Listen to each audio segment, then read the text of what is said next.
Welcome to the podcast dedicated to making you a faster cyclist, the Ask a Cycling Coach podcast presented by TrainerRoad. Today, we're going to talk about organic foods and the huge debate if whether us athletes should be eating organic foods and doing it. We're also going to talk about food labels, meal suggestions, and we're talking about those topics because we have Alex Larson from Alex Larson Nutrition with us. Good to have you back on, Alex. How are you? I'm doing well. Thanks for having me back. Yeah, we've got a few questions that were earmarked for you too. They're great ones. But if you're watching this right now, give it a thumbs up on YouTube. Let's get right into the first question. It comes from Freya. Freya says, hi coaches, looking at costs, it's almost a 20% increase in my grocery bill when I buy organic fruits, vegetables, eggs, and meat. For our household of 2 adults and 3 young kids, that adds up to almost $160 per month. With all the debate around the benefits of organic food, mostly seems like and then this is in parentheses from Freya, says, mostly seems like misinterpretation of research or bad research. Am I correct? What portion of an athlete's diet should be organic? And what do you have and do you have any ingredients to prioritize and others to deprioritize in order to save some of that money? That's it's a good chunk, $160 a month. That'd be like a really expensive subscription. It's almost a year of TrainerRoad. I know, right? It's crazy. Yeah. $189 a year for TrainerRoad, and you could, get that in darn near just 1 month of organic stuff. So, Alex, what do you say to your athletes? Because I'm sure they ask you this sort of question. And this can be such a controversial topic, and I know people can have really strong views on either side of the debate here. And so hopefully we don't make people too angry in this discussion. No. Put it in the comments. Yeah. Put it in the comments. The algorithm wants it. Yeah. So, and I will just say that I don't personally eat organic. And so I want people to make an informed decision because truly I respect whatever people choose to purchase. But if it sounds like I have a little bit of a bias towards like conventionally grown food, it's just because I personally don't like seek out organic food in my life and feeding, my family. So the research has found that there's no nutritional difference between organic and conventionally grown food. I know some people talk about how there is a taste difference oftentimes, and so that might be a decision factor for them in terms of what they choose. Alex, yeah. Sorry. What do you mean by there's no nutritional difference? Yeah, so they have looked at various foods in terms of their nutritional value in organic versus conventionally grown, and there is like no significant difference in the nutritional value of them. Looking at like produce or dairy or, like those differences. You might see some differences just slightly in like meats, for example, like the organic grass-fed beef, for example. They talk about how they have a higher percentage of like omega-3 fatty acids in there. Well, what's interesting is that like beef itself isn't very high in omega-3s, so that like 150% increase is like not even like a lot of omega-3s. Not worth it. Yeah, so I'm like, if you're looking for omega-3s, like eat some salmon. Look for sources that are going to be, very rich sources of that nutrient. Sorry for interrupting. No, that's all right. That's just a really, that's like such a key point because like, let's say I'm incentivized to say that one thing is better than another. I find that 150% increase thing, boom, I'm going to run with that. Yeah. Right. And like, but in reality, in terms of what that means for your body, in terms of the benefits that it can get from it, it's minuscule. Yeah. And I mean, if you're to compare like the organic grass-fed beef omega-3 content to salmon, like salmon's going to blow it out of the water. You know what I mean? So it's like, you have to come from that practical perspective as well. It's like pickleball is the fastest growing sport in America. But like, do people really play pickleball? Probably not. We're not going to play pickleball. That's a hotter topic than this right there. The nutritional value that I just can't look cool playing pickleball. I'm sorry. Like, I see it. I want to. It's impossible. I always feel like it's tennis with bumpers when I play it. You know what I mean? It's like, tennis on easy mode or something. It's like, It is tennis on easy mode. Okay. So nutritional value, you mean that like strawberries, organic wouldn't have more vitamin C than non. Because if that were the case where like all the nutrients, vitamin C, vitamin E, B12, all that was higher in organic foods, I think we would probably run to the organic foods, but it's not the case. Yeah. I mean, the difference between them is going to be like, it's not a significant difference. Like, that's the thing. Like, and especially to justify the cost. You know what I mean? Like, that's and also a factor. And then looking at, so, and in full disclosure, I did in a previous job work in the agricultural community. And so I have spent quite a bit of time out on farms. I've toured organic farms. I've toured conventional farms. I've talked with a lot of farmers. So I do come from I do have a fairly decent knowledge, but I do encourage people to like talk with farmers and get like an understanding of how is their food grown if they do have questions about that as well. Because I think ultimately it comes down just to making a very informed decision. And because there's so much controversial misinformation out there, sometimes just going to the source and learning about how your food is grown can be really very insightful for people too. So I think what people are worried about are pesticides. And if I eat the pesticides that have been sprayed on my mostly fruit, I will then develop cancer, because there's been like people who work in the fields who get sprayed with these pesticides directly have developed cancer, right? And there's been suits on that. And I think that's, I mean, in general, I think that's the major concern. And then there's other people with like, with dairy and stuff, with hormones and stuff, with concerns. But what do you have to say on that? Because I think people might connect the two, or there might be not a connection. Yeah, and it's also hard to tease out. The interesting factor about like organically grown foods is they still do apply pesticides and herbicides. It just has to come from a natural source. And just because it comes from a natural source doesn't mean that it's necessarily like non-toxic. You know what I mean? Like there's plenty Cyanide's of natural. There's plenty of things out there that are natural that are toxic to us. So you have to keep that in mind as well. And when I've talked with farmers, and I've talked with conventional farmers, they're like, you know, we've talked with organic farmers, they have to actually apply a lot more frequently those natural occurring pesticides because they aren't as effective as some of the more like synthetically created pesticides, where they can just apply it once and it's going to be very effective and they have to use less of it. So it's an interesting debate in like which is better. You know, my biggest fear is that someone is going to not purchase fruits and vegetables because they're afraid that conventionally grown foods are unsafe and they can't afford organic foods. That to me truly is my biggest fear with this whole conversation.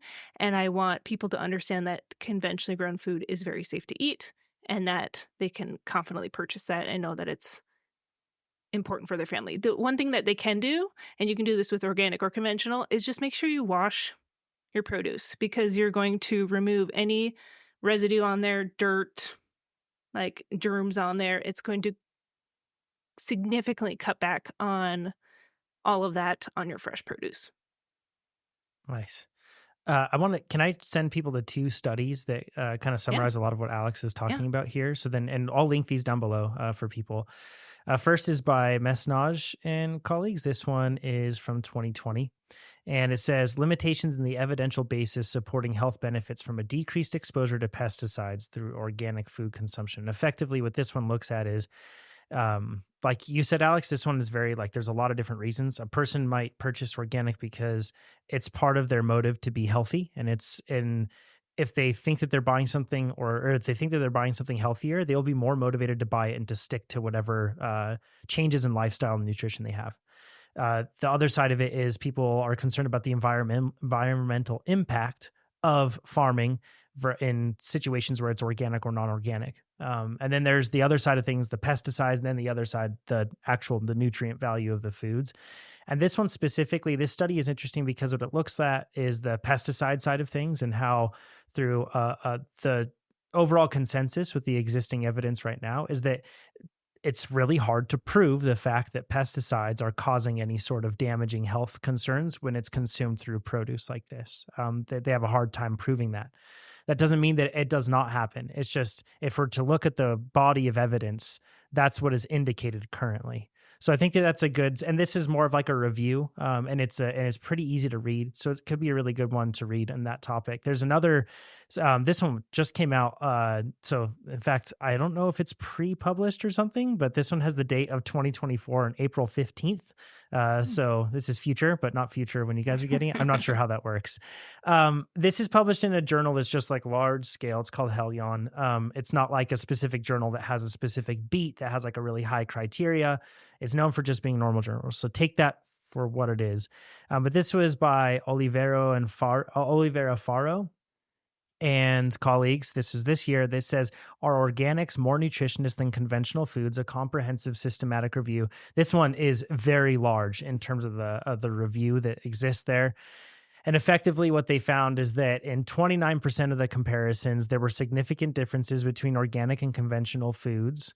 Now, the key thing, like you said, Alex, is it depends if you're looking into something like beef, or you're looking into something like any sort of fruit or vegetable, and in terms of what they're measuring, because again, that significant difference in omega-3 fatty acids could exist between beef that's organic and non-organic. However, is that significant to health? That's a separate question. This is just looking at the nutritional value, but that's only 29%. Then in roughly the same amount, it found that it was too hard to be able to tell from the evidence because of whether it was poor reporting or inconsistencies that confounded findings. And then in the majority of cases, 42%, there was no significant difference between organic and conventional foods. So that's a really good one because you can look through that and get a good idea of, again, the broader picture of what's going on here. Because this is the hard part. Like if you grow a carrot in your backyard, in your garden, versus going and buying a carrot somewhere else. Yes, you can really understand the process of how that carrot came to be in your backyard. But in terms of us understanding, like you said, Alex, contacting a farmer, doing that sort of thing, it could be really tough and impossible for you to do that with the food that you buy at the store. So it's really good to get kind of a broader picture. So I'll link to those two studies down below for everybody listening. Yeah, if you've done any gardening and the amount of labor that goes into it, and then when you have a bug come and destroy your entire crop, it is so frustrating. And I can't even imagine having it be my livelihood. So I get it from that perspective. And there also is a website. It's called safefruitsandveggies.com. It's from the Alliance of Food and Farming. So they're a nonprofit that represents both organic and conventional farmers of fruits and veggies. And you can actually use their little pesticide calculator. And if I go in here and put in for a female that's eating apple, I say apples here. Let's see if it loads for me. A woman, I pick apples. I would have to consume 850 servings of apple in one day without any effect, even if the apple has the highest pesticide residue recorded for apples by the USDA. So that's a lot of apples. That's a cool website. So you have to think of the dose makes the poison. And so for those farmers that are out there being exposed to it being sprayed on it, they're having a much higher dose than someone that's going to have a very tiny, small amount of residue that's going to be on their produce at home. Especially if you wash it too. And I know my girlfriend used to live in Tulum, and they wash all their fruit, they sit it in a thing of water, and they put a package in it. I think some people bleach their food too, kind of thing. I don't know if I would use bleach. And from what they've said is just running water is just as effective as even purchasing the fruit and veggie washes. So I mean, this is why. Yeah. This is because they can't trust the water there to be washed. So they have to disinfect the water as it happens. Yeah. That's what we did in Chile, if you have issues with your water, that's a years. whole nother, ball game. Yeah. But it was just a drop or two of bleach in a big bowl of water. And that's all you needed to then wash them. It wasn't like you were putting, and once again, maybe that's not recommended for everybody, but I have done that. Yeah. When I first started TrainerRoad, I was really into gardening, very married person to do. And I had insects come in, and I sprayed, I killed all the crop. I just sprayed the heck out of them because they're so frustrating. I couldn't get them to go. So I sprayed just the worst pesticides I could find, and just didn't end up eating any of the vegetables, but they died. They all died. Which is the important part. Don't mess with me. So this is the way that I think about it is, so you think of something like smoking, the signal to noise ratio, really high signal, where we can see if people smoke, they get these cancer, higher chances of lung cancer, right? Or cancer of the throat, mouth. And that's very easy for us to see, to make studies and see that there's a huge increase in it. Where with organic foods, we can't really tease that out. And it is harder with things you eat and stuff, but there's a lot of people who only do organic. And I think there's studies that have looked at it. What we do know though, is that if you eat more fruits and vegetables, you live longer. That does reduce cancer, right? And if it's for the same price, you always get more regularly farmed food than organic, right? So if price is an issue and you're buying less, you're eating less, to Alex's point too, or eating none, like we know your outcome's going to be better eating fruits and vegetables that are conventionally grown than no fruits or vegetables. And there is an extent, there's a limit, but there is an extent of eating more is going to be better too. So if price is an issue, you can do that. And then you can do, I mean, if money isn't an issue and that $167 is not an issue to you, you can go organic. But I think what Alex said too, that doesn't necessarily mean it's safer. And just the big point, I think, Alex, is just wash all your food if you're like in general, not even just concerned. Like wash your There's produce, cook it safely, like eat fruits and vegetables. If you can afford organic and it fits into your budget, great. If not, you can feel confident that the conventionally grown is going to be safe and you can feel good eating that. Like I come from a lot of different perspectives on this topic. But like accessibility is another thing. And like, how lucky are we that we have the option to buy either or? Or some people access to food is a huge barrier for them. And so sometimes I just sit there and say, I'm so lucky that I have lots of options when it comes to, shopping and what I can choose. Can I go over like what is required for something to be labeled organic? I feel like that's an important thing too for people to understand. So organic farming, and I'm going to read some of this off here. This is from like the FDA and stuff. So organic farming prohibits the use of genetically modified organisms, ionizing radiation, and sewage sludge in the production of organic food. And then also to be sold, label or represent a product as organic, farms and businesses must be certified by the USDA accredited certifying agent. The certification involves annual on-site inspections, a review of the operations, organic system plan, and testing of the soil and water to ensure that prohibitive substances are not being used. Now, there's practical applications of this. Organic crops. For crops to be considered organic, they must be grown on land that has been free from prohibited substances like synthetic fertilizers and pesticides for at least 3 years before the harvest of the organic crop. Farmers are also required to use organic seeds and other planting materials when available. For organic livestock, animals raised for organic meat, poultry, eggs, and dairy products must be given organic feed and allowed access to the outdoors. They must be raised in living conditions accommodating their natural behaviors, like grazing on a pasture, and they are not allowed to be given antibiotics, growth hormones, or any animal byproducts. And then this is a really interesting one here. Organic multi-ingredient foods. Products labeled as organic that contain multiple ingredients must have at least 95% of their ingredients by weight or fluid volume, excluding water and salt, meeting organic standards. These products can be labeled as, quote, organic and display the USDA organic seal. And then prohibited practices and substances, the use of genetically modified organisms, like I said, and everything else there. So that's a lot of hoops to jump through for a farmer, and that makes sense why it costs so much more for you to get what you have. What's interesting about the marketing of food? Like if you buy a package of chicken and it says like no growth hormones used, they're actually not used in any poultry at all.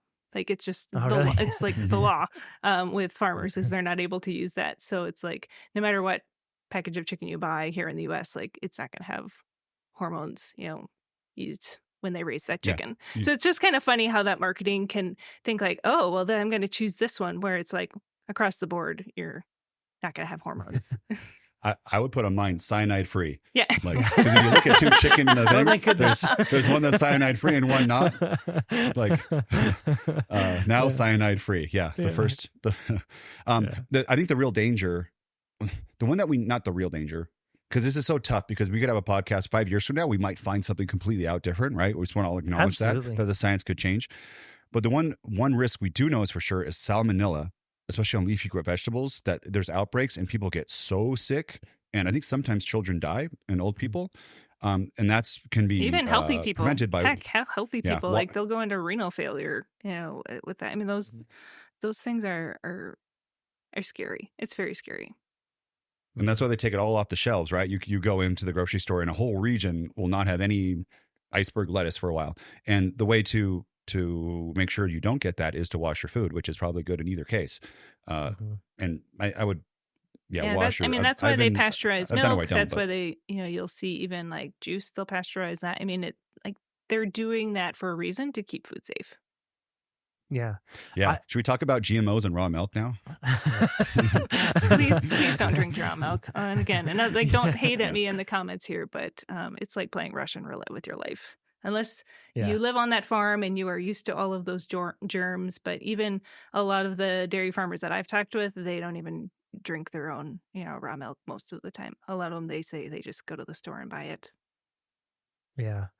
This is so taking a step back and looking at this whole thing, it's definitely an individual choice. You can and adjust things as you need, but it doesn't, as far as what the research seems to show us, and what Alex from an actual dietitian's perspective and everything else here, it isn't something that she advises her athletes on. So that's the context that we want to keep this in.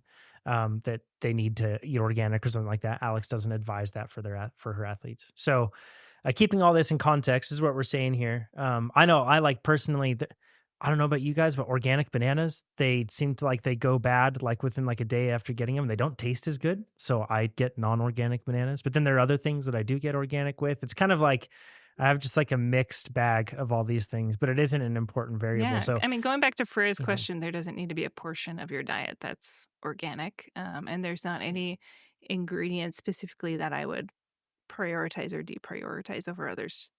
Just buy what you can afford and try and get, as much fruits and veggies in for you and your family. And especially those young kids, it's really good to expose them to a lot of variety at a young age because they tend to not be as picky later on in life. yeah, for sure. Can we go over one more thing? Mhm. Washing your greens, because that's a really common thing that a lot of people struggle with in terms of they, not getting enough greens moldy. and also like getting sick, right? Like it happens all the time. We talked about like generally washing vegetables, but Nate, how do you wash your greens? Like just the process of what you go through when you get your greens and you wash them. I probably don't do it very well. So the spinach that's in the sealed box, it says like quadruple washed. I just trust that it's okay. Because when I wash actual greens, they like go gross. And then berries and stuff, I like run it under the water for maybe like 20, 30 seconds. And then I kind of shake it out so the water comes out, and you place it on a paper towel in the, this is the key, in the refrigerator. So it kind of, the paper towel sucks some of that moisture out, because if you leave the moisture on, it's much more likely for your fruit to like rot and get moldy. You can change that paper towel out or something. And that's the strategy that works well for me. Cool. Alex, do you have anything to add to that? I actually bought some containers that have like this little like plastic piece on the bottom to kind of collect the water, but keep like the bottom layer of fruit dry. What are they called? Oh, That's cool. I'll send you. We'll have a link in the show notes. I'll Nice. send you a link. Sounds good. Good call. I'll start That's a Googling. good idea. Awesome. Cool. Okay, this next question it's kind of the same beat. It's from Jalix, or from Jalix. I blame. It's probably like 7 kids are named that in my children's class right now. Jake says, could you do a food label tutorial? As an example, not everything listed under carbs is mentioned as a sugar versus dietary fiber. Maybe some gotcha things to look for, etc. Cheers. This would be like, Alex, this is a really good this is a really good thing to cover, because this is something that all of us can do whenever we look at any item at the store. But it is hard to figure out what's important and what isn't important. Yeah. So, all right. So let's talk through, and this is the U.S. nutrition facts label here that we're looking at. And so the first thing I always look for is the serving size, because that's going to give you, that's not saying what your portion size should be. It's just giving us a unit of measure in terms of like how much nutrition is in that amount. So whether it's, a cup, or you'll even see in parentheses how many grams it is. So looking at that serving size first to give you a context of like how much the amount of it. And then it might also say how many servings per container. So if you're going to eat the whole container, then you can have to multiply, potentially everything there on the label. And then you're going to see like Noah wafers, those little, I can't have those in our home. Like if those things are just like delicious and so snackable, and then you look at it and it's like 72 servings per box, and you're like, what? It's like a serving is like 2 small cookies. It's like, no. Oh my gosh. Yeah, it's crazy. Yes. So I mean, just keep note that as reference when you're looking at the serving size, and then how many servings per container. And then you'll see obviously the calories. So that's going to be how much calories per serving are on there. And then, looking at the next line down will be your total fat. And so you'll notice that total fat is bolded, and then you might see saturated fat or trans fat below there. You might even see like a monounsaturated fat or polyunsaturated fat. Those are going to be unbolded. And so the total fat will already include those other things in there. That's the total fat, but it's breaking down the types of fat are in there. So you might see like 9 grams of total fat, and 4.5 of that is saturated fat. Saturated fat is the fat that is not as heart healthy for us. We usually want to keep that a lower number. You'll see it in things like some of your fattier cuts of meat, your butter. One of the really fun debates is about coconut oil. Coconut oil is very high in saturated fat, but then people get into this, well, it's plant-based, it's a medium chain fatty acid, and but the research does show that it does impact cholesterol levels, but because it's medium chained, it might support your healthy cholesterol levels as well. So there's like this big debate about coconut oil. But anyways, keeping saturated fat low would be great. It's got cholesterol in there. Cholesterol has gone back and forth over the years in research, but the consensus basically is that dietary cholesterol doesn't impact our cholesterol levels as much as we thought it did before. You'll see sodium in there. For our athletes that are sweating a ton day in and day out in their training, I usually just say, it's okay to have a little more sodium and salt because we're trying to always replenish those electrolyte losses. And then coming to the carbs, right? So total carbohydrates, you will notice, is bolded because it's going to include the fiber, the total sugars, and all of that in that total carbohydrate range. So I usually like to look at the total carbs first and foremost, especially if I'm looking at like a fueling product, just to be like, okay, how many carbs am I getting from this to help me, fuel for this workout? Or maybe post-workout, like, hey, I just put in a really long ride. I need to get a lot of carbs in. I'm going to look at that total carbs. Now, with fiber, when I look at fiber, it depends on kind of when I'm eating this. If it's just an everyday kind of thing, fiber is really good for us. It's very good for gut health. It's good for lowering cholesterol levels. We get fiber from whole grains, fruits, vegetables, legumes, beans, chickpeas, those types of things. I would typically tend to shy away from things that have a lot of like inulin or like chicory root, like that kind of fiber additive stuff. Those tend to be very gas producing. And I don't know, I'm just not personally a huge fan of them for athletes, especially if they're already kind of struggling with some GI issues, especially for runners. And then total sugars you'll see on there, and then you might see a line that says how many added sugars. So if there's naturally occurring sugar in there, that'll be in that total sugars. But if they're adding something in there like, cane sugar, honey, molasses, or anything added in there, that will be in that added sugar line.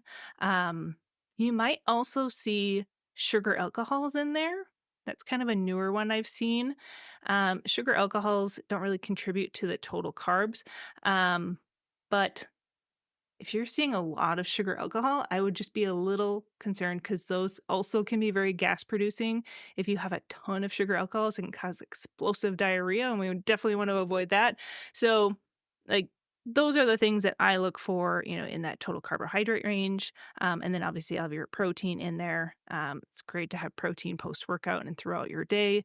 And then you'll see your micronutrients, your vitamins and minerals below that. So those are, and the daily value you'll see on that side, those percentages, I tend to typically ignore them. Those are based off of like a 2,000 calorie diet, which not a lot of people need a lot of people, especially athletes, are going to need a lot more calories than that. So that's kind of my rundown of the label. Alex, of those things on the label, Mhm. like nutrition is so contentious. The one thing I've never heard any debate on is everyone's like, don't eat trans fats. Yeah. Like protein, animals, everything else, that's the one thing. Can you tell us, like, why would we not want to eat trans fats? Yeah, trans fats are going to come from those partially hydrogenated oils, and they are directly related to like increasing cholesterol levels, being very unhealthy for our heart. And so they're basically at this point kind of banned from our food these days here in the US. So you're going to usually always see that at 0, but it's still on the label. But yeah, it's something hands down we want to always keep that at 0.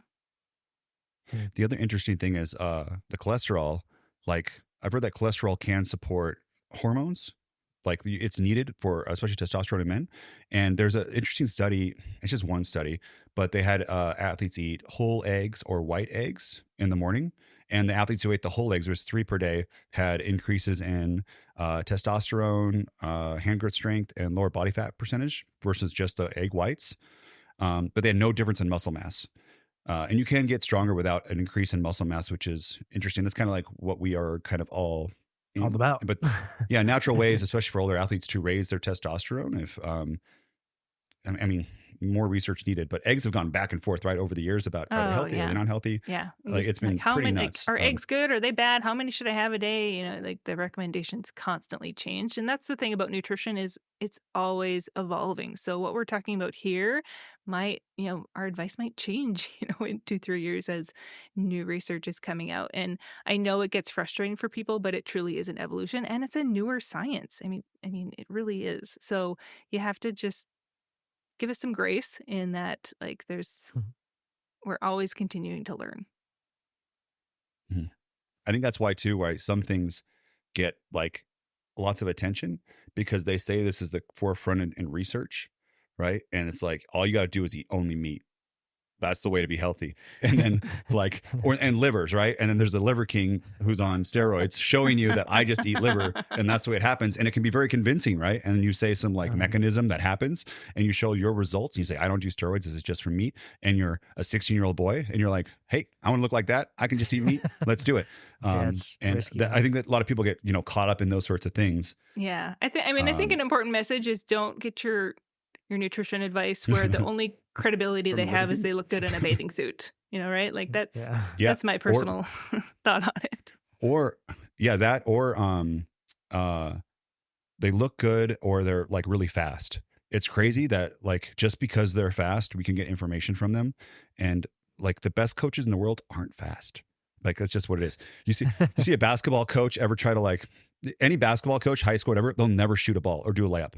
Like, because they don't know how to do it, right? Like maybe some old NBA players, but in general, Andy Reid probably has a hard time scoring a touchdown. Like, exactly right.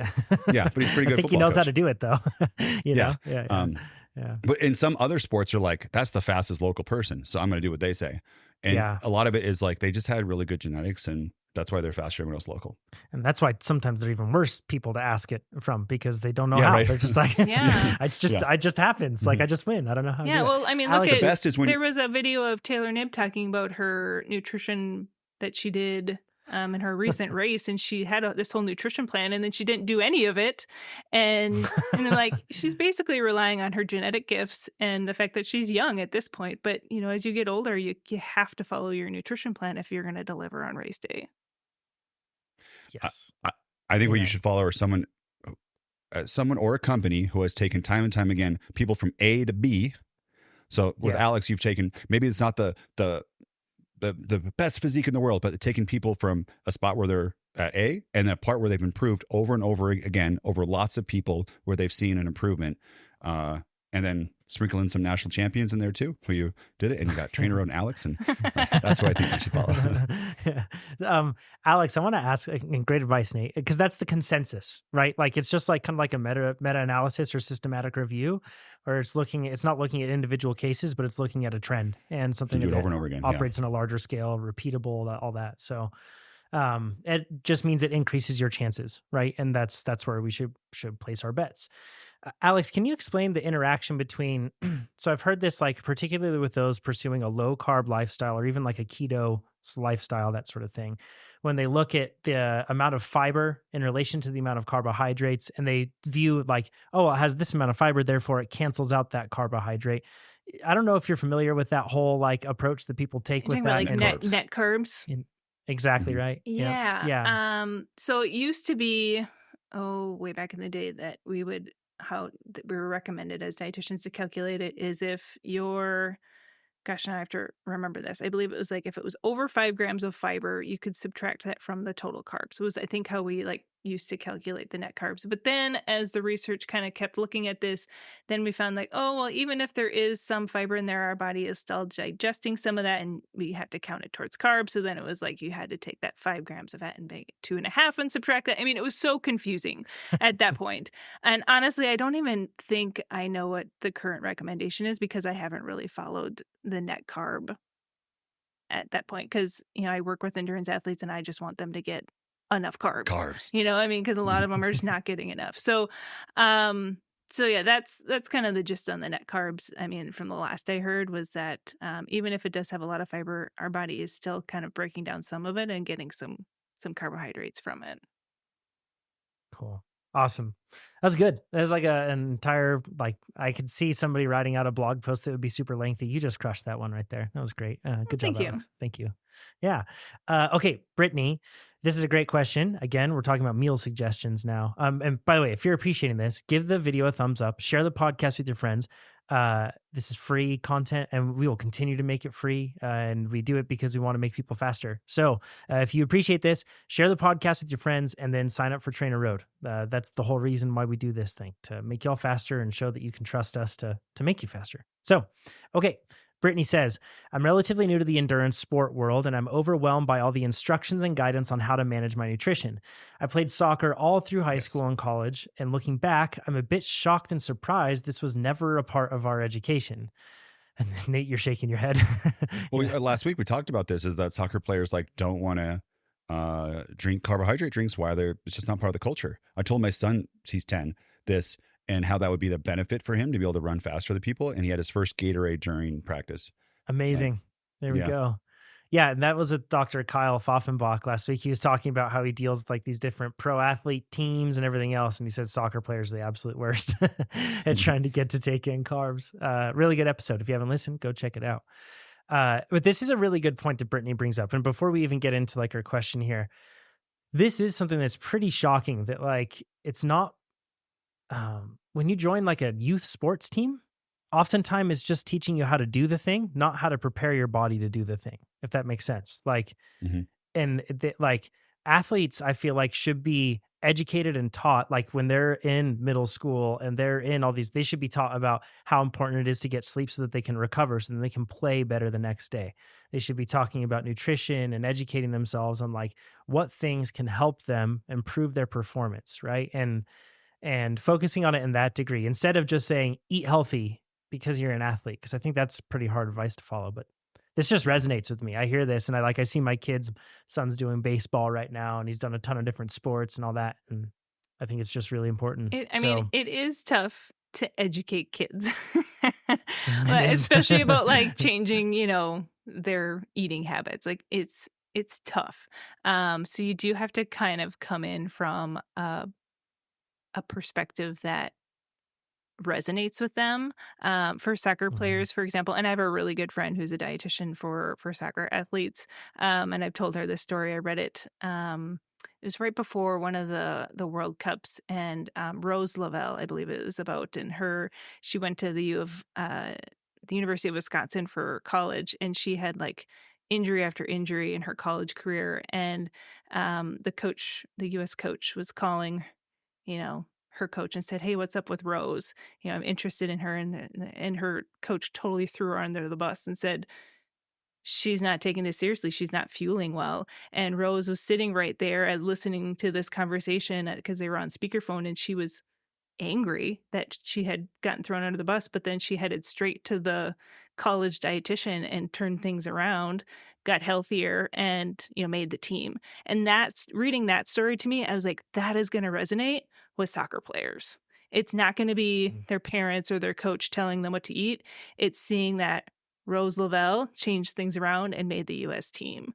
That's going to be much more influential. And then at that point, once you have that vested interest, you can start making suggestions and then just having that available to them. So you also have to talk with the parents and making sure that they're providing the right stuff as well. So it's complicated when it comes to fueling youth. I don't personally work with youth athletes. I get a lot of inquiries from parents, and I usually refer them out to other dietitians that are focused on, high school athletes. But yeah, it's a tough age group to influence. That's for sure. Yeah. It could be a situation because I bet when I was a kid and I was going through sports, maybe my coaches were telling me all this stuff, but I just did not hear it. You know what I mean? Yeah. It's like It's probably true. I mean, a lot don't know, half the though. time we're just trying to get our Eat kids liver. to eat. You know, they like hardly eat a breakfast. They like skip lunch at school, and then they might have, you know, a energy drink, you know, after school to get them through the last few hours of the day. You know, there's a lot of room for improvement with what Do you they have eat and tips drink. for that, Alex? My son, he is underweight for his age group, and he actually, even last night, he told me how he can get teased at school, and he wants to eat more, but he doesn't like a lot of foods, and we're always trying to experiment, and he gets full really easily. Yeah, do you have any tips on that? Yeah, so I'm actually struggling with that with my 6-year-old, or actually he's now 7.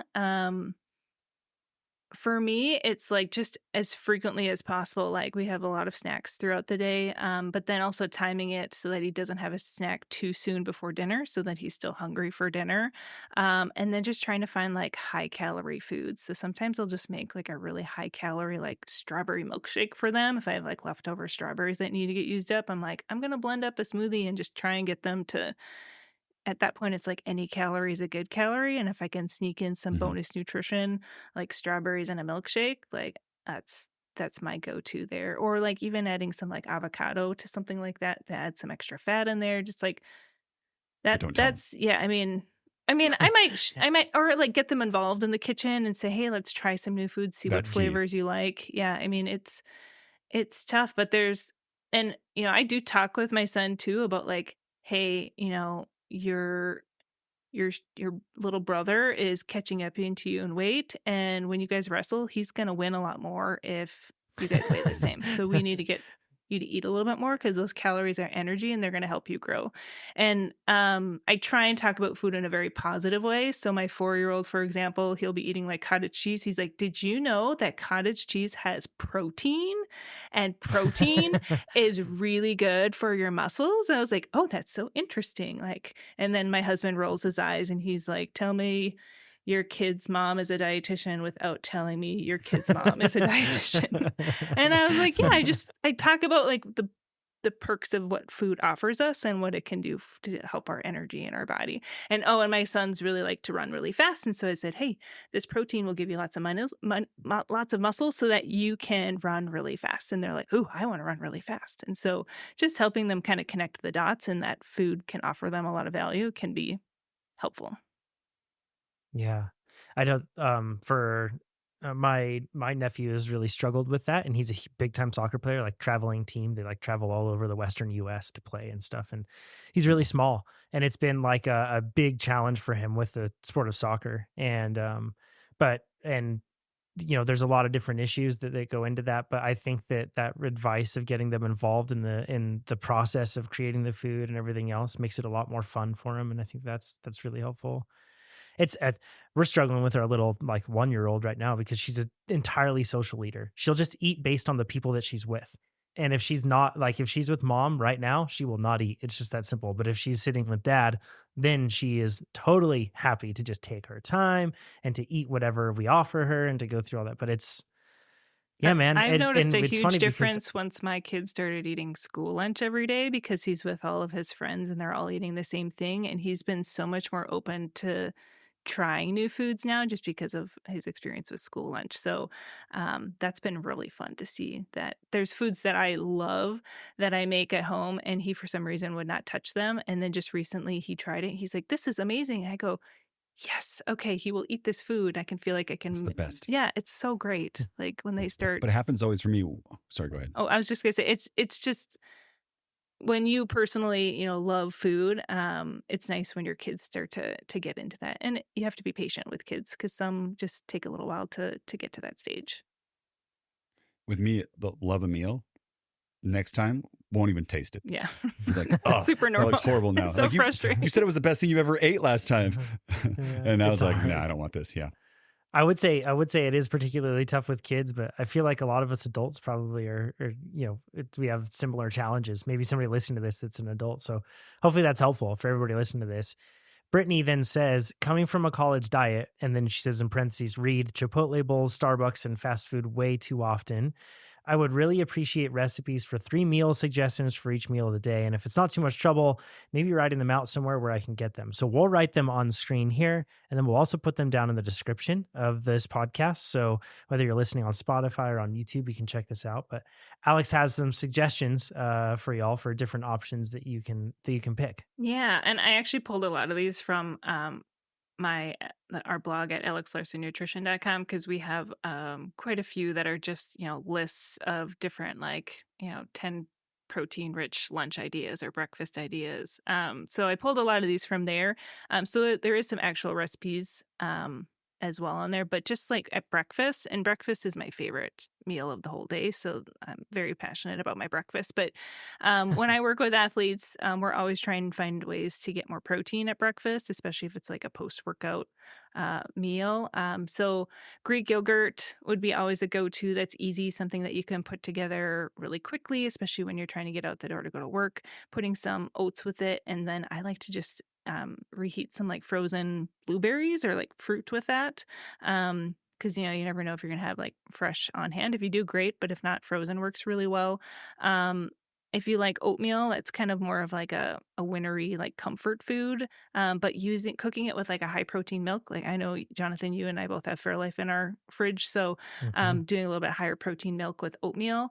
Batch cooking like a large quantity of like an egg muffin, where you're putting like veggies and eggs and meat together in like a muffin tin and cooking that up. You can freeze those really easily and then reheat in the microwave. Those would be my 3 like go-to things that I like to use at breakfast.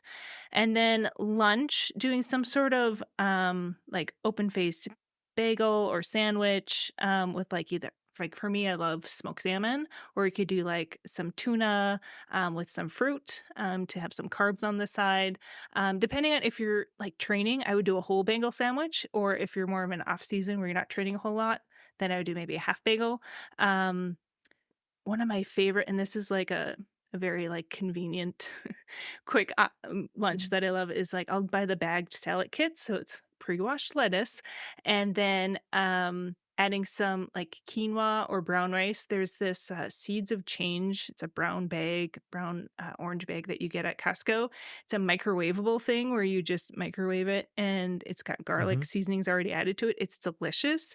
I add it to my salad kits, and then some like rotisserie chicken that I pull off, a chicken maybe once a week. We try and have a rotisserie chicken just available to add to meals, and just mixing that together and having like a chicken salad with some quinoa.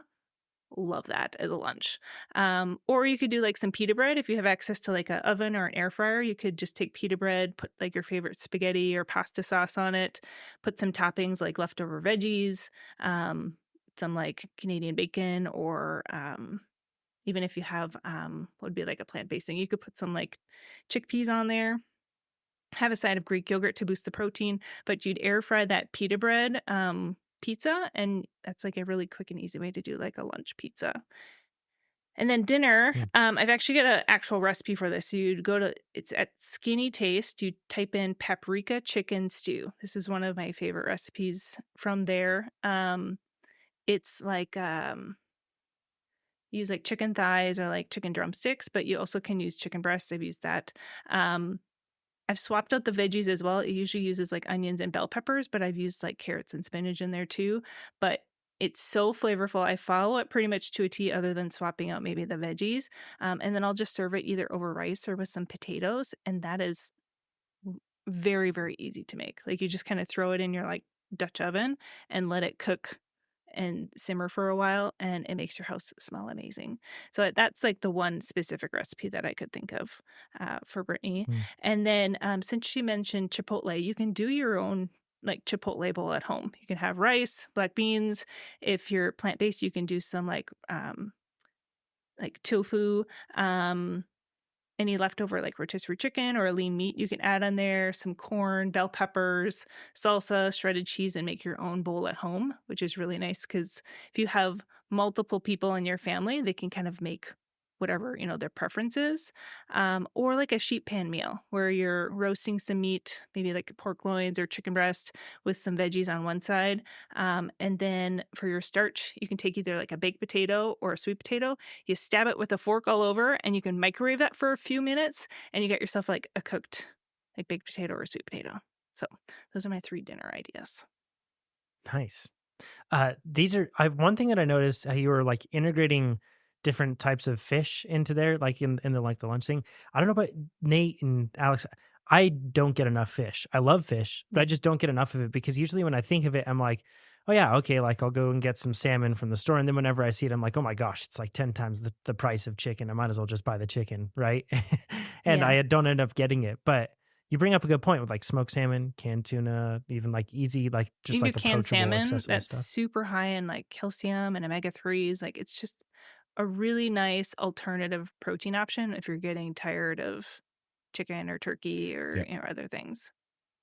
There's a whole TikTok, like you get on different types of TikToks, and there's a TikTok all about canned fish reviews, about all the different kind of canned fish you can get at Trader Joe's and stuff, and what's really fishy and what's not, and they're all really inexpensive. And then people eat them with crackers. You have like a whole grain cracker, and that'd be a great way to save some money, especially for a college athlete, because you can keep those in your dorm or whatever without the refrigerator. I know what I would do. You'd buy all these fruits. You'd get so motivated, ADHD thing too. You'd buy all these things and a week would go by and they're all rotten. And you're like, I should have just, why did I do this? Anything that can store helps. Like, so frozen berries, oats, things like that. Potatoes last a long time. The microwave potato thing is fantastic. It's so It's easy. so cheap and so easy. Yeah. Yeah, and you can buy like baked potatoes in singles. You know what I mean? Like they have those at the store, so it's very easy to do. But yeah, I'm all about like. I mean, as a mom of 3 young kids right now, like I'm all about the quick and easy at this point. And when you have a busy lifestyle, like you have to find what works for you to get in the nutrition that you need. When you buy potatoes too, like it's like $1.50. You know what I mean? I buy enough potatoes for the family, and it's like really, really cheap. Yes. Yeah. Yeah, it's a really good way to do it. And we've mentioned this before, but things like Instant Pots, pressure cookers, rice cookers, and like air fryers. These are like things that like you don't want to have just a kitchen full of kitchen gadgets that you don't use. I have an entire closet full of gadgets. Yeah, me too. But I will say the ones that I use commonly and repeatedly.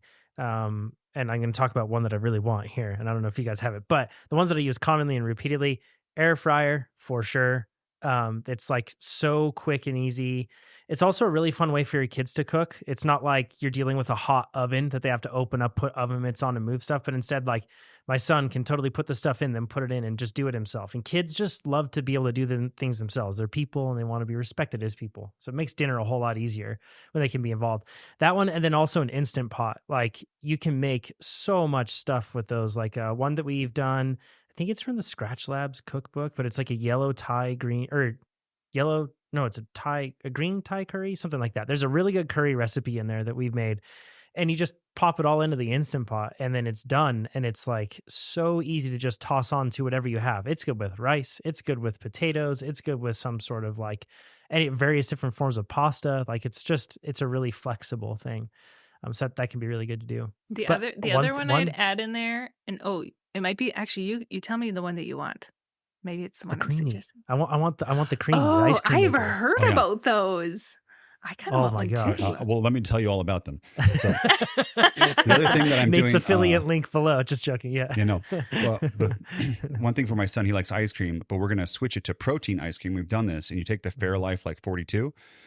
And then I'm going to add a little bit of, instead of extra milk, heavy cream, because this kid needs as many calories as he can. And the key is you put in like a tablespoon of Jell-O pudding mix, and that's what makes it like really feel creamy, because the protein doesn't have enough fat in it to really feel creamy. And then you put like vanilla in it, and then when we mix it, and then we sprinkle, or you can do a mix in with like a Heath or something, like a little bit of candy on it. And then he can have it though. And he's like, Dad, can I have protein ice cream? Can I have protein ice cream? And he's getting way more, 20, 30 grams for him too at 65 pounds. That's a heck of a lot of protein, and he'll eat it all up. And that's going to be, we just ordered more protein to be able to do this, but that's a really fun way. Yeah. And the other one we is have an athlete right now that's using the creamy, and Mary, who's on my team, and I are both like, we need one of these. This sounds amazing. Yeah. You can dump a whole thing of like Dole pineapple into it, put a little bit of that pudding mix and freeze it, and it tastes like a Dole Whip from Disneyland. Ooh, And my kids will just eat that whole thing too. That's That's talk about carb heavy. Eat that on the bike, like that'd be. Ooh, that's a good idea. Well, Hey, Alex, I was gonna say the device that I also really like. This sounds kind of fancy, but it's amazing. Is the sous vide? Do you guys have one of those? Oh yeah, Like, I Yeah. had a for, stick. I didn't really use it a lot. Yeah. yeah, the wand. yeah. As Yeah. far as like cooking up fish and meats, like you can cook it to perfection basically, and you just have to sear it afterwards. So if you're someone that really struggles with like cooking meats and worrying about like either under or overcooking, a sous vide is a really nice, safe option to do that, and have your food turn out delicious and not have any like food waste. That's a Mhm. big key thing I find with using one of those. Mhm. Yeah, for sure. So if you don't have any of those kitchen gadgets, you can still cook all those recipes that we just came up Yes. with. We'll put them down below for you. So then that way you can go check this out and get some good stuff to go. Christina. Nate, go ahead. One more question. Alex, Mhm. for like soccer player versus cyclist, I would think that their nutrition would probably be pretty similar. Like soccer players can run 7 miles, in a game, 90 minutes. Mhm. Like, any thoughts on that? Would you change anything? Not really, other than, they're traveling to their game, maybe after school, is having just like on the go, like post game or pre game, carbs that are easy to travel Mhm. with would be the most important thing. But obviously eating, and it depends on timing too of the day. Some people their games are in the evening, sometimes they're midday on a weekend, sometimes they're a tournament that's all day long.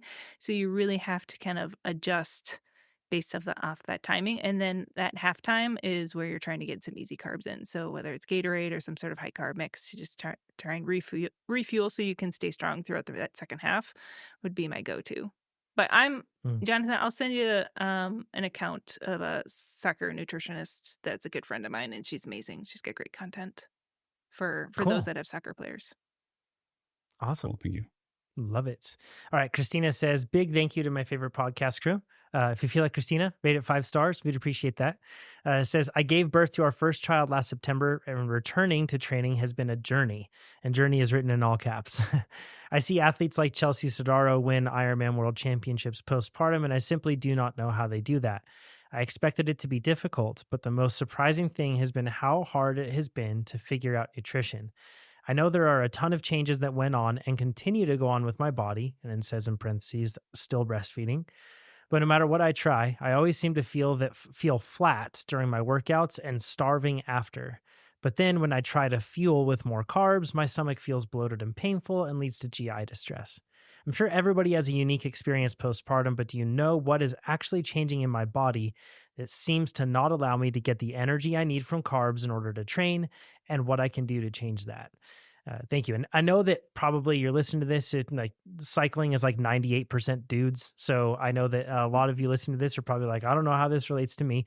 Hopefully we can glean some because I've felt this way before after different periods in my life where I'm like, I feel like I'm just putting this stuff in, but I'm getting nothing from it. So hopefully we can understand this from not just the postpartum perspective, but it's important to address it from there. And especially Alex, I mean, it's relevant to you. Yeah, I mean, in the past I year, could be Christina here. This could be me submitting this question because I also had a child in September. So Christina and I have, a 7-month-old baby right now, and it is a journey to come back to fitness after having a child. And I also don't know how Chelsea Sodaro did it, other than from what I read, she had her parents watch the baby a lot.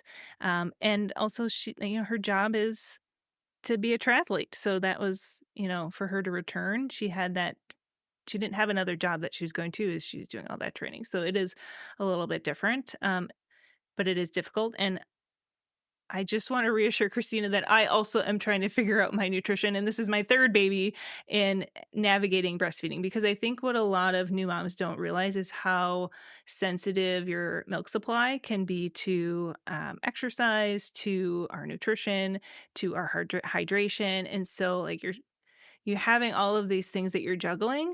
You're trying to return back to a level of fitness. You're trying to have your body start to feel normal again. You're trying to still feed your baby. Like there's a lot going on. It's a bit of a overwhelming process mentally. So I just want Christina to know that she can reach out to me if she wants, and I get her, I feel her pain. As far as why she's feeling like bloated and that pain and GI distress, it's hard for me to like know exactly what's going on. I'd have to kind of investigate. But what I would probably say is if she's feeling flat during her workouts, is I would make sure that she's fueling with plenty of carbs before she starts that workout. But if she's feeling bloating and some pain, I would maybe look to more like liquid carbs. Like I would do some sort of like sports drink or hydration mix, because she's not going to have a lot of like bulky food in her stomach, and it's going to get digested a lot faster and help fuel that workout. And if she's feeling starving after, that might be a sign that she just needs to up that carb intake before that workout. Or just maybe she's not eating enough throughout the day. For every ounce of breast milk that we produce, it's about 22 calories. So on average, it's like 500 to 600 plus calories a day that you're producing in breast milk. So when, It's a ton. it's Yeah. a lot of energy. You know, when after I had my first kid, and my husband's like, "Why are you so tired? The baby's sleeping through the night." I was like, "I'm producing like in milk alone, I could go for a 5-hour bike ride, and it's about the equivalent of the calories that I'm using to produce, like to feed this baby." And he's like, "Oh, okay, I get that." Like just that, like context for him was like, that's a lot of energy. So keep in mind that like you do have to eat more to keep up your supply and to start exercising. And for me, as I go through this from the last time with this final baby, I keep in mind this quote of, "We can do everything, we just can't do everything all at once." Whatever that that quote is, So I'm like, I can do all the things, Alex, but I just have to be patient and take things one at a time. So I'll be done breastfeeding here in a few months. I can get back into exercise and feel like my workouts are going to feel a lot better at that point. So be patient, Christina. You'll get it figured out. But that would be my suggestion: is making sure that you're eating consistently throughout the day, and then trying to have some more liquid carbs beforehand. I have a thought on this too. Like I'm hearing that feeling flat, and then if trying to get in like a lot of carbs and feeling like you're bloated and everything else. I wonder how much of this too could also be tied in with hydration levels. Like it's like just when you're talking about the caloric demands of breastfeeding and then also carrying all that additional stress, like look at the amount of steps per day that a mom takes with a newly born child, like one that's walking around or getting close to that. Like you are on your feet all day, like trying to chase after the little one, Work is rest. Like I Yeah. just need to like take it easy and go to work. I always look forward to Mondays because I'm like, oh yay, I get like my kids will go to daycare and I'm gonna get a break, because it is very taxing. And hydration. There's also is that huge. hydration demand though, that's huge, because then when you're breastfeeding as well, that's also using a whole lot of liquid that you would otherwise be using to fuel your workouts and to help with all that. And chronic dehydration also is probably, I mean, if this is absolutely just me assuming, but knowing how glycogen is stored and knowing how it's stored in our bodies. So she's like, I gotta you could call Alex. But knowing how glycogen is stored, it requires water for that process. And if you're chronically dehydrated, it's really tough to be able to it's going to make it tougher for your body to be able to store that. And thusly, it's going to be harder when you're going into the workouts. And then if you're just pushing your gut full of carbs all of a sudden and you're dehydrated, then it's going to make it really tough. Like I know that somebody's listening to this and like, oh, it's really simple. It's just hydration and everything else. But when you're trying to keep another person alive, like it's easy to forget about all the other things that you have to do to take care of yourself, because it's a lower priority. Yeah. It's amazing how much nutrition goes into lactation. Like it's just incredible. Like I'm very religious, especially this time around. because I feel like I'm just smarter and wiser as a mom, is like still continue to take a prenatal vitamin to like get that additional like nutrition. Calcium intake is something that's really, really important because there's a lot of calcium that goes into producing milk. And if you're already starting to exercise, you could be at risk for like a stress fracture.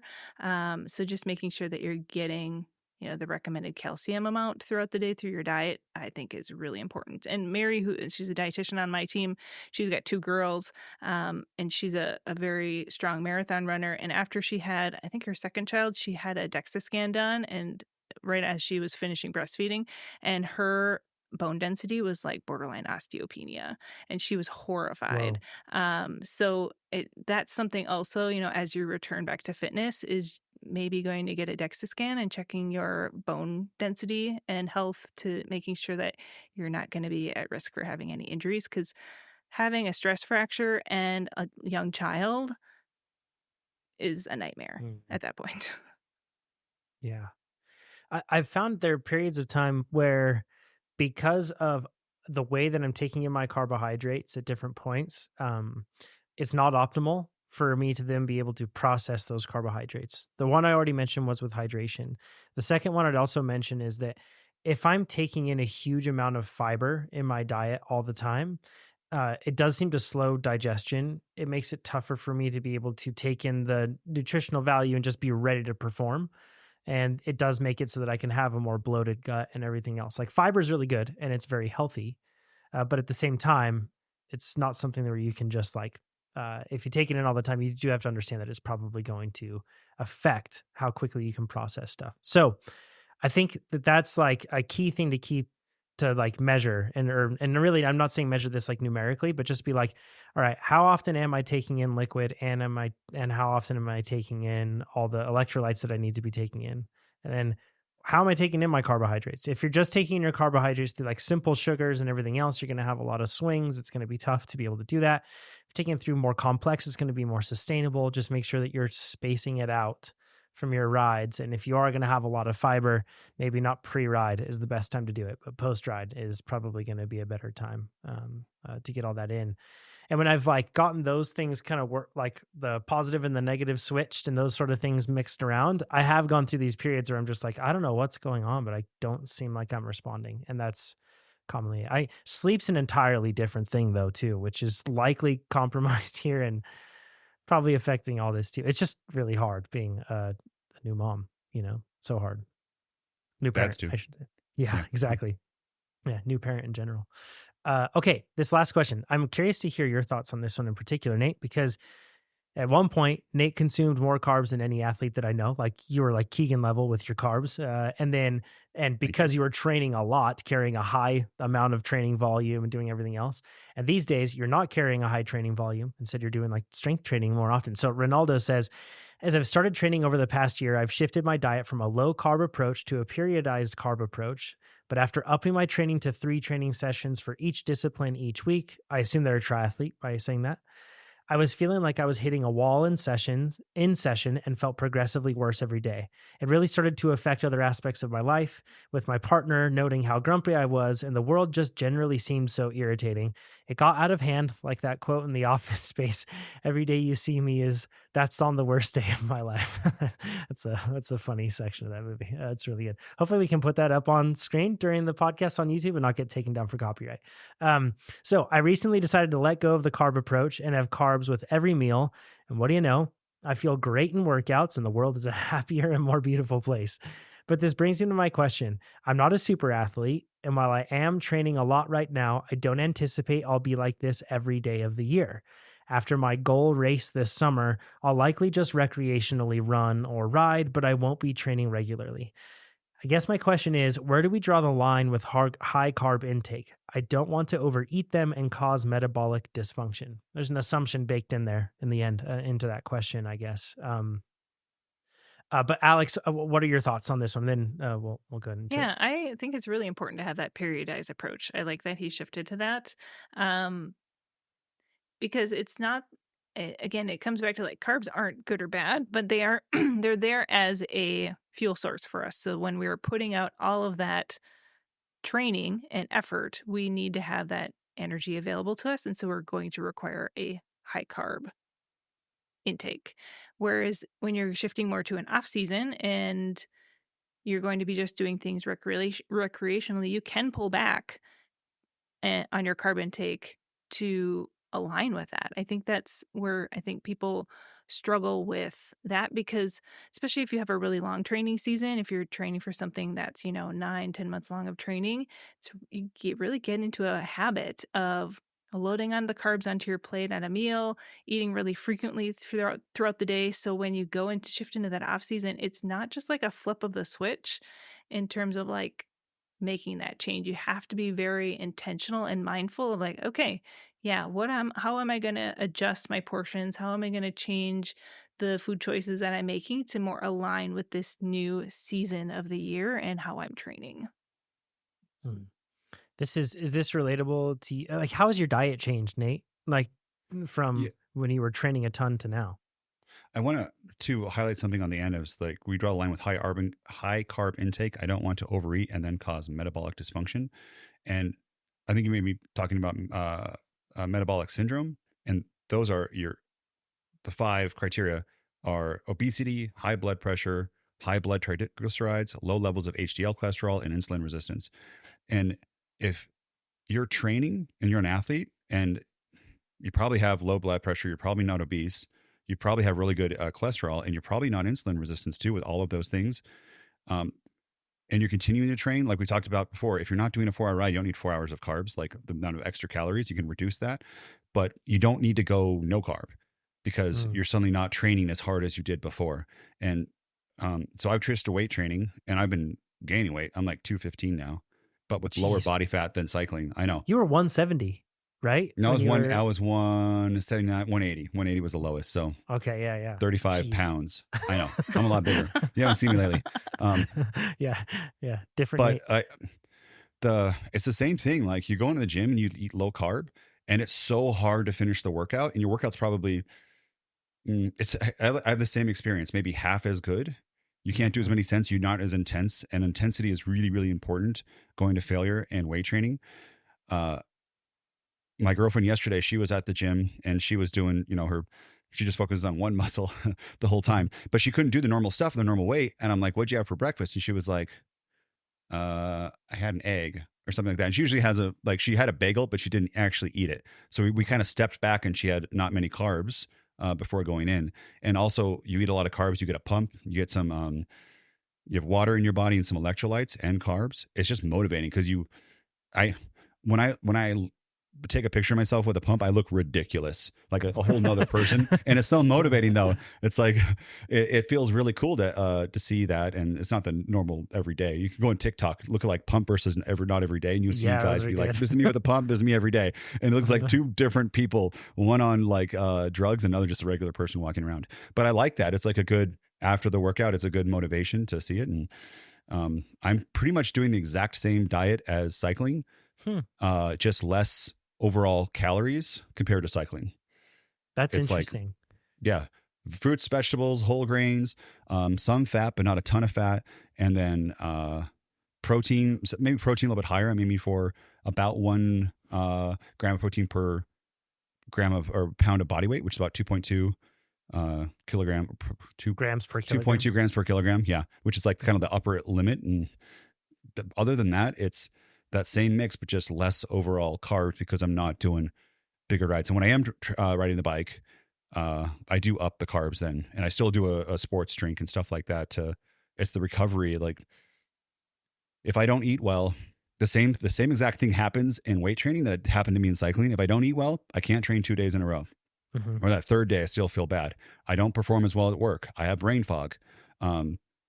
Another thing that I have to watch out for in weight training is I've stopped like the really heavy compound movements like deadlifts and squats because there's that neuromuscular fatigue that happens. I think we've seen this before in your sprint where I am just so much more cooked, and I am pretty strong. I can like deadlift over 400 pounds, but I don't do it like all the time because the recovery is too hard.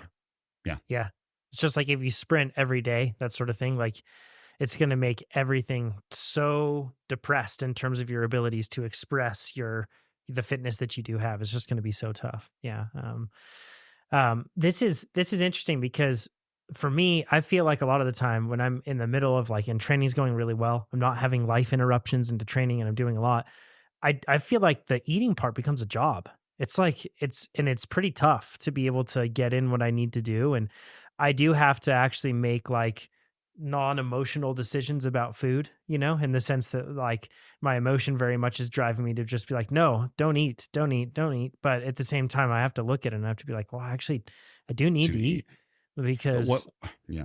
Sorry, go ahead. Jonathan, I know it's been in your head. It's been both of our heads for forever, right? Probably every cyclist.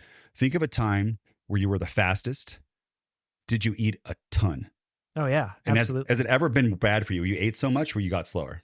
No, it hasn't. Ever. And right? I that might change if like what I was eating was totally different, right? If I was just downing sleeves of Oreos nonstop and that's all I was eating, I doubt I would have the energy to be able to perform. I don't know, but so I think that probably does matter. But yeah, it's calorically dense food too. John eats a pretty healthy food, well balanced diet where eating a ton of that stuff can be tough. And if you stuffed yourself with Oreos or ice cream, then you might get into a big calorie surplus. But John, you train so much that, and I swear, John, that extra food, just like me doing extra sets at the gym, you probably just do that extra like interval, that extra like time up the hill, that extra 20 minutes, and it just turns into fitness into your body rather than like being stuck on you. And or turns into watts the next workout, which is it's so tough for us to do, especially when you eat. Alex, you probably get this for your athletes all the time. I have huge swings now because I have more muscle mass in my glycogen and my body weight. I can have like literally a 5 or 6 pound swing in a day versus like morning versus night. And then I'll go to sleep, based on what I eat. And it is so scary when you first eat carbs and you see that scale go up 2 or 3 pounds in a day. And you're like, they told me that it was going to make me fatter, and it is. And you look in the mirror, the body dysmorphia in me is crazy too. That is such a real thing. I look in the mirror, I'm like, I'm the same size as before. And I try on a shirt I used to have or pants, they don't fit. Like I can't physically put them on. I should keep those shirts. Because in the mirror though, I think I look the same. And I think that happens to us cyclists too, where we eat something and we're like, oh, I'm fatter. What is this? Like my belly's a little bit bigger than I did before. It is not, but it's in our brain that it happens. I did not experience body dysmorphia as much as when I am lifting weights. It's crazy.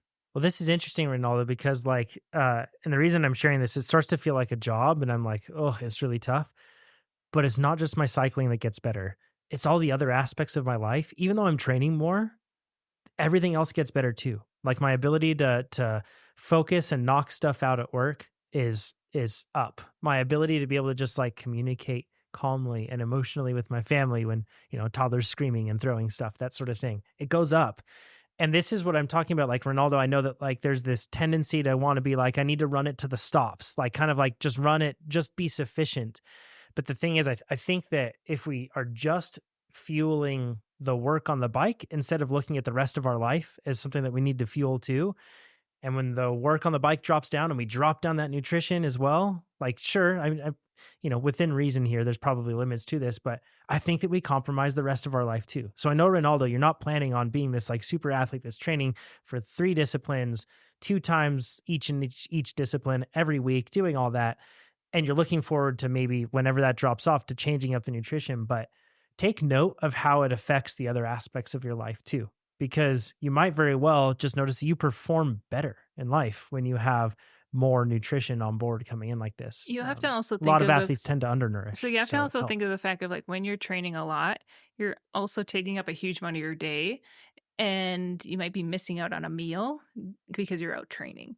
And so you have to make up for that nutrition elsewhere in different parts of the day. Versus like in your off season where you're just putting in, 45-minute hour workout here or there, you're having more time in the day to like structure in your meals and snacks a little bit easier.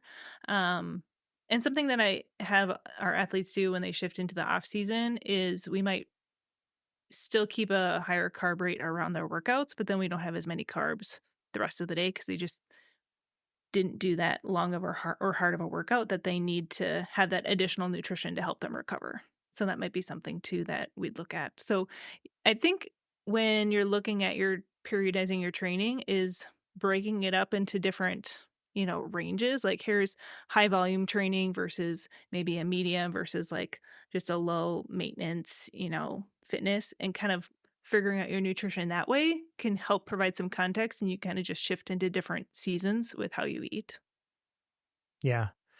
And as always, it's super important to keep in mind like the caloric demand that you have from training, and how if you are like a high FTP athlete, it's just crazy how many calories. Like I'm right now at 293 for my FTP, and at 293, if I go and do an endurance ride, that's going to be like 720 to 800 calories in an hour that are like gone, and that's an entire meal. Right. Like that quick in terms of just calories themselves that I've burned. So And then the amount of if I'm nutrition doing that needed to ride during recover. lunch and I've missed a meal, Yeah.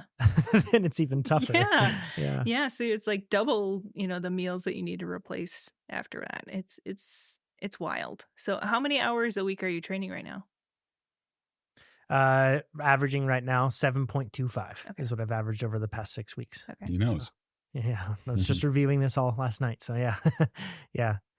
And the thing, yeah, so Ronaldo and anybody that's listening to this, you might not need to consume as many calories if you're burning a lot of calories with your training and that sort of, like Nate said, it's dropped down, but maybe like periodizing the carbs, like just when you do it, if you do choose to like drop back on carbs, just take note of not just like the performance on the bike. I mean, obviously if we're doing less of that, that will be there, but take note of the performance in other aspects of your life. Cause I feel like it's really crucial to make sure that if you do that, then suddenly you're like, man, why is life so hard?